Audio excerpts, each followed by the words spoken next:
It's a flea bag welfare place, I think. What street is that? 28th, Yeah. between 5th Avenue and Madison. It is one of those welfare hotels. I know it's the Seville, the old Seville used to be on the corner of Madison and 28th. And Martha Washington's right around there. That's right, it's across the street. Anyhow, as I say, I had walked all the way back on this cold winter morning past this station wagon, is what it was, and there were cardboard cutouts advertising Canadian Club whiskey, in the back section. And as I passed the front of the station wagon, there on the seat are 2 money bags. I almost turned pale, I must have. And I walked by and didn't take 5 or 6 steps beyond the length of the car until I thought I'd better go back. So I looked out and stood, as I say, nobody out, couldn't tell anything, and it never occurred to me the car was going to be open. Unlocked, Amazing. I walked back, tried the handle, and the damn door of the car opened up, and that was all she wrote. I got right in. As I say, one bag had coins in it, the other one had bills. That I, tightened up, lifted it out with me, and then in looking around, in back with these cardboard cutouts, were a couple of cases that had Canadian whiskey. I actually took 2 bottles of Canadian whiskey on the theory that since I didn't have any car fare, maybe I could down one of the bottles somewhere along the line. Now I want to get out of there right away, so I crossed Madison Avenue with all this stuff, and there was a building under construction right there in that area, and I stepped in behind the one of the petitions or whatever, and thought, what am I going to do to carry this? I tried to get it under my coat so it wouldn't look too conspicuous. At any rate, I just made as inconspicuous a thing of it as I could, tucked it under my arm with the 2 bottles of whiskey, and set off down the street to get back home. And didn't stop until I got here to Avenue C. And I was living with John Wieners at that time. He and I had this apartment. And I got upstairs and opened up. I said, John, look at this. And John said, Herbert, where'd you get that? And right away, I gave him 200, the equivalent of $200, but I wasn't sure it was real money. I really... Yeah, Canadian money looks... not only that, I didn't know, but I couldn't believe anybody would leave money sitting on the front seat of a car unlocked in New York City. I just couldn't believe that. But, at that time, everything was much different down here. There was an old bank at the corner of Avenue D and 10th Street. I don't think you ever saw it. It was an old-fashioned bank. It still was functioning. So, where the lot is now?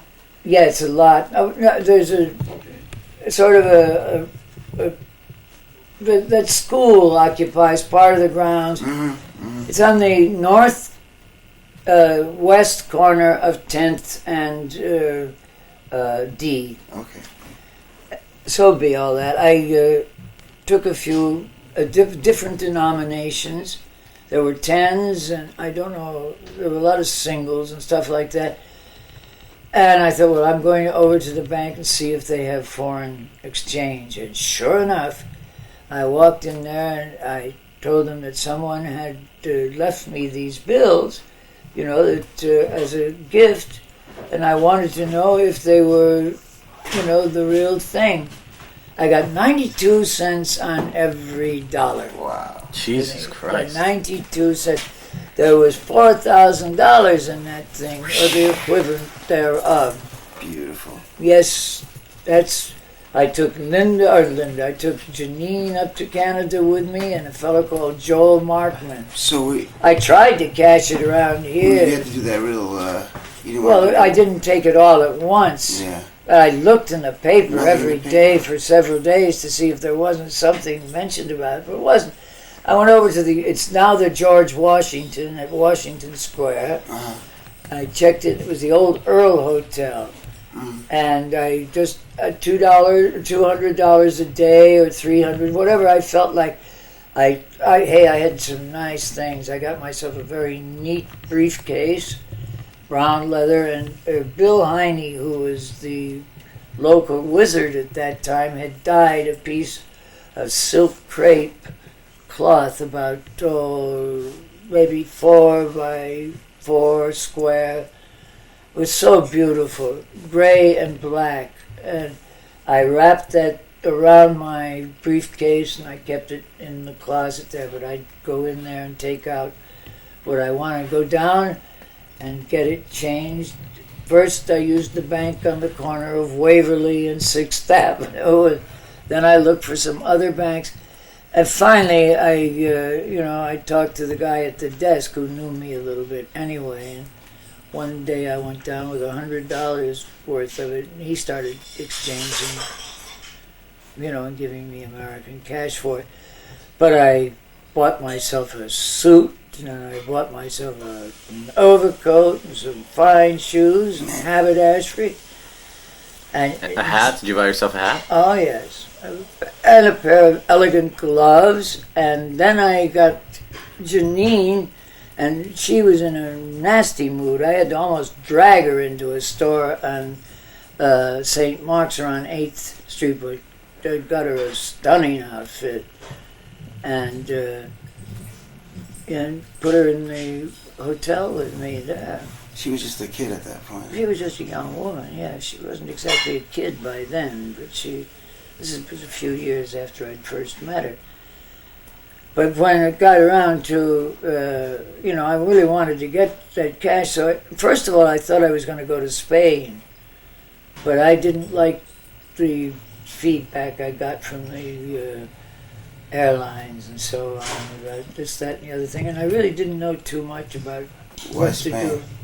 Well, I don't know. Spain had always appealed to me, and I thought it did, and I thought, well, that's a good place to start. But I wasn't sure of how far this money was going to go anyway, and I knew, after I started spending, it was going a lot faster than I had realized, because we went to the best places to eat.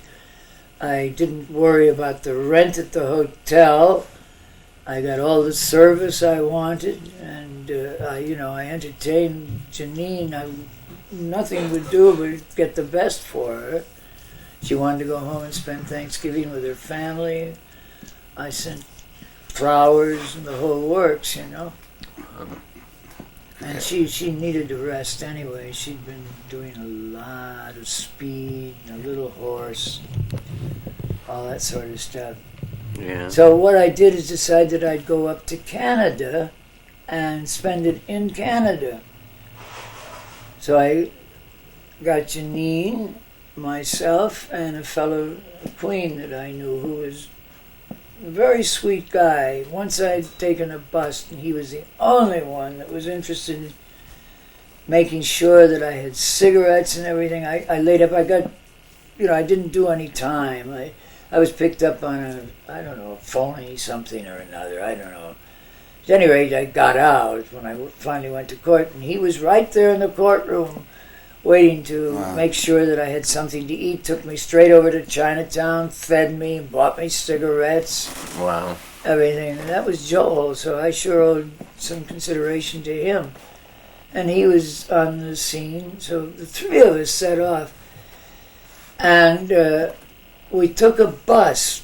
I don't like bus trips, but we took a bus for some peculiar reason. I don't remember what it was. And everything with the three of us were pretty wild looking. See, we were coming down off of speed and everything. In fact, I had a Royal Jones going at that time. And so I bought a couple of bundles. Joel was using stuff. We got him straight. He and I were using junk. And Janine was coming down off amphetamine.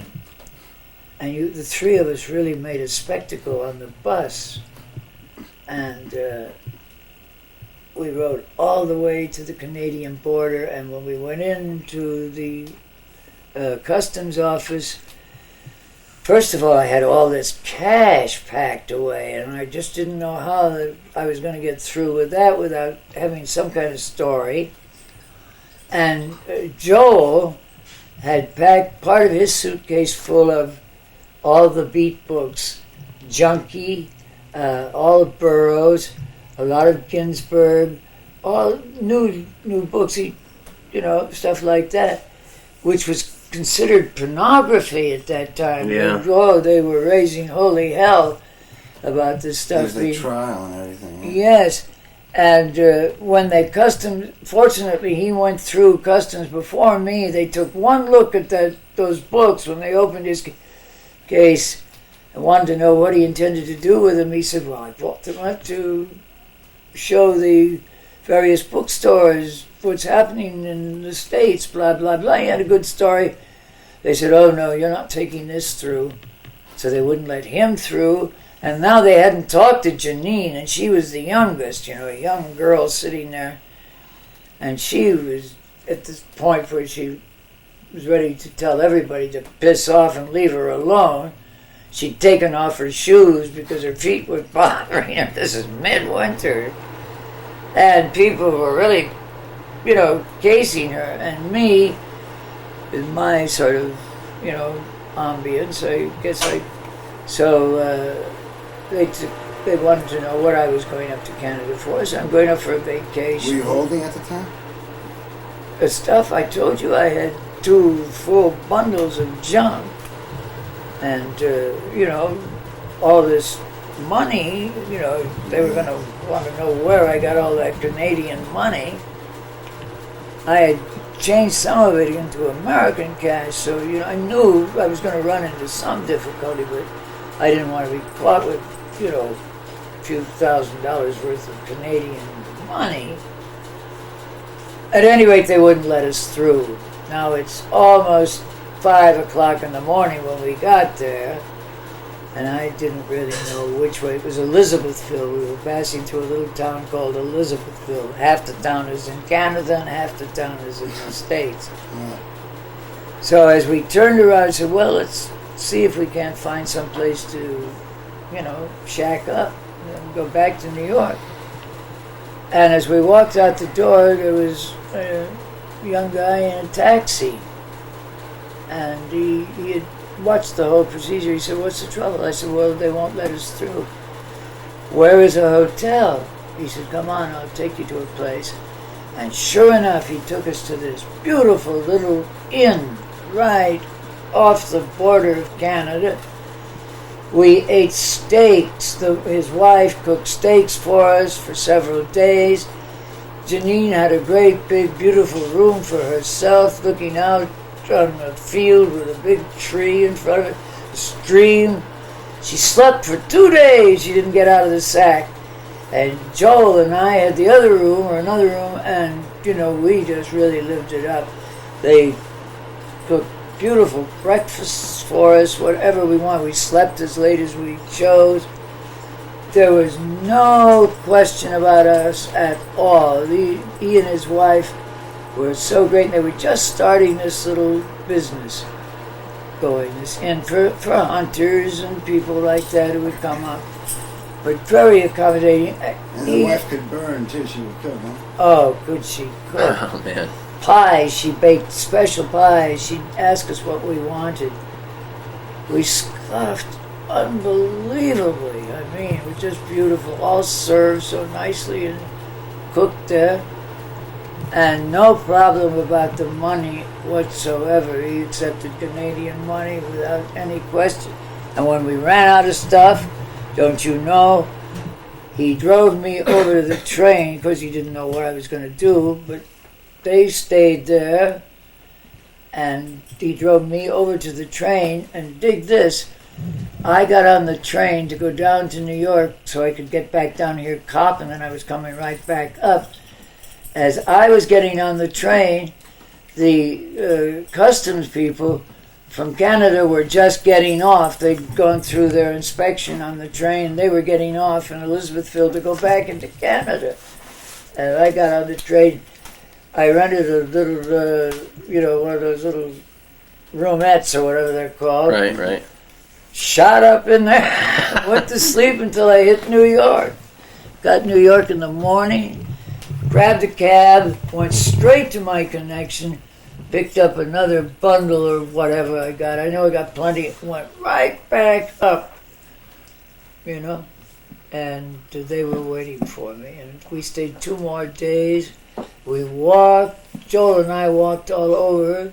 Janine changed overnight. Her cheeks got nice and rosy, and she got rested. And we came back to New York like 3 new people.